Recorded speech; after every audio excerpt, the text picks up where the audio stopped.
C'est parti les amis, on commence tout de suite et on passe sur le... qu'est-ce que je dis? J'ai bugué. L'actu du jour, c'est tout de suite, c'est parti.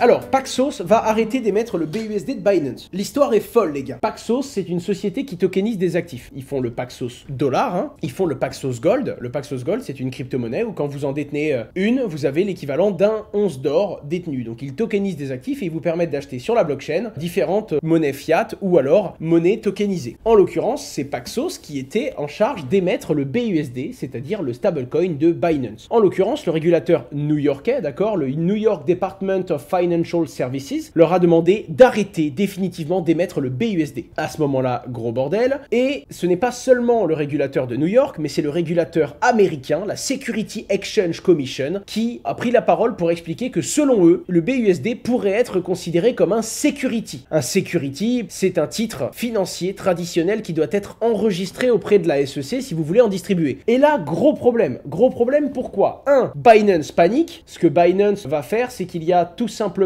deux possibilités, soit proposer un nouveau stablecoin mais un peu différent qui ne serait pas considéré comme un security mais toujours aux États-Unis mais avec un nouvel issueur finalement, ce ne sera pas Paxos, ce sera une autre société, soit carrément faire un stablecoin algorithmique. Et le dernier stablecoin algorithmique dont on a beaucoup entendu parler, je pense que vous l'avez encore tous en tête, c'est l'UST qui a perdu de sa valeur, qui a perdu de sa parité avec le dollar et qui s'est effondré. Et là du coup, un petit peu compliqué. Encore une fois, ils expliquent que s'ils vont vers un stablecoin algorithmique, il y aura plus de transparence. Il y aura naturellement un protocole beaucoup mieux cadré, mais c'est une piste. Pourquoi c'est une piste? Parce que la Security Exchange Commission ne peut pas attaquer Binance. Si c'est un stablecoin algorithmique, il est totalement décentralisé, il n'appartient à personne, pas même à Binance, et à ce moment-là...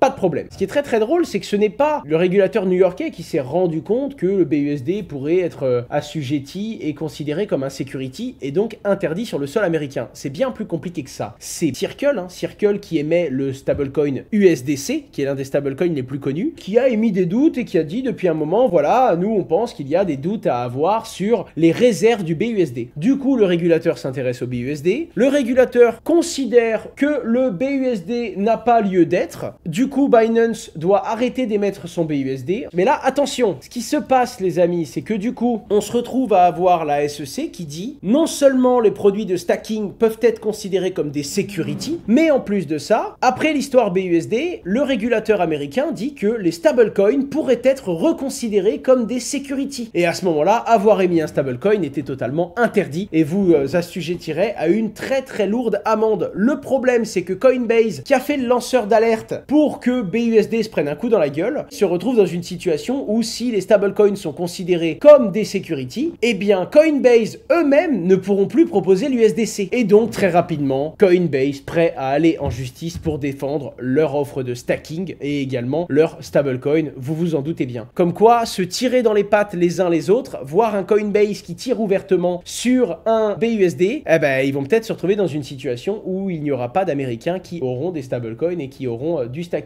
Encore une fois, ce serait une très grosse opportunité pour l'Europe. Mais je pense que les États-Unis n'iront pas jusque-là parce que ce serait gravissime, les amis, pour le développement de l'écosystème crypto américain. Quoi qu'il en soit, ça a profité à l'USDT. Ils ont déjà chopé 1 milliard de volume depuis que le BUSD... c'est terrible. On va voir, attendez. Là, ils ont 69 milliards. Je suis curieux d'aller voir les volumes. Encore 1,4 milliard depuis, pour vous dire, les gars. Donc, on est déjà à 2,4 milliards de volume en plus. Je pense que l'USDC a également pris un petit peu de valeur, mais comme il est aux US, les gens ont très peur. Malgré que la Chine déteste le Bitcoin, il y a un gros partenariat énorme qui a été annoncé. Alors, bonne ou mauvaise nouvelle, j'en sais rien. Mais ils vont mettre des puces blockchain dans China Telecom. Hein. On parle de 390 millions d'utilisateurs. Ouais, c'est la Chine, les gars. Hein. Quand tu fais une modification, ça touche tout de suite beaucoup de monde. La particularité, c'est que cette SIM te permettra de conserver des clés publiques, des clés privées. Il y a plein d'avantages assez intéressants. Moi, le seul truc qui me fait peur, c'est qu'à partir du moment où c'est la Chine qui te propose une carte SIM blockchain, blockchain, dans ma tête, je vois pas comment il y aurait pas de backdoor pour le gouvernement. Je sais pas ce que vous en pensez, mais il y a quand même beaucoup de chances que ça vous permette d'avoir accès à votre clé privée, vous et personne d'autre, sauf le gouvernement, évidemment. J'en sais rien. En attendant, ça a fait beaucoup de bruit, et comme ça a été annoncé en partenariat avec Conflux, qui est une blockchain qui a une crypto-monnaie, le token Conflux est passé de 2 centimes d'euros à 21 depuis l'annonce. Multiversix, les amis, ça faisait un moment qu'Elrond, enfin Multiversix, n'avait pas eu une belle annonce comme celle-ci. En l'occurrence, il signe un partenariat avec Tencent Cloud. Tencent, c'est une société que vous connaissez peut-être pas, qui est plutôt discrète, mais c'est très gros. Tencent, c'est les propriétaires de Discord, c'est les propriétaires de League of Legends, c'est quelque chose d'assez costaud. Tout comme Avalanche avait fait un partenariat avec AWS Cloud, c'est Tencent Cloud. Il y a plein d'objectifs, mais globalement, Elrond va avoir besoin de beaucoup d'infrastructures, notamment de serveurs et de nœuds de validation, s'ils veulent pouvoir scaler et proposer des infras à l'échelle d'Internet, comme le proposait Elrond dans sa proposition de valeur initiale. Et donc, Benjamin a fait un partenariat avec Tencent Cloud. Encore une fois, ce que ça va donner, à quel point ce sera utilisé, il n'y a que le temps qui nous le dira. Mais ça a naturellement, quand il y a eu une annonce avec Tencent, le cours a quitté les 40 $ et le token est monté jusqu'à 52 et quelques. On avance un petit peu, c'est le Japon qui lancera un pilote sur son fameux yen numérique en avril. Encore une fois, monnaie numérique de banque centrale, on ne sait pas ce que ça veut dire, on ne sait pas quel contrôle le gouvernement aura dessus, on ne sait pas à quel point ce sera sain ou ça ne le sera pas. Je vous rappelle que créer une monnaie sur la blockchain, ça ne veut pas forcément dire qu'elle aura les mêmes valeurs que Bitcoin, bien au contraire, on peut utiliser la blockchain pour créer une monnaie très centralisée, opaque pour ses citoyens et qui laisse très peu de liberté à ses utilisateurs. Encore une fois, on ne va pas insulter l'avenir, on ne sait pas ce que le Japon va faire, mais en attendant, on sait qu'ils auront un premier pilote en avril.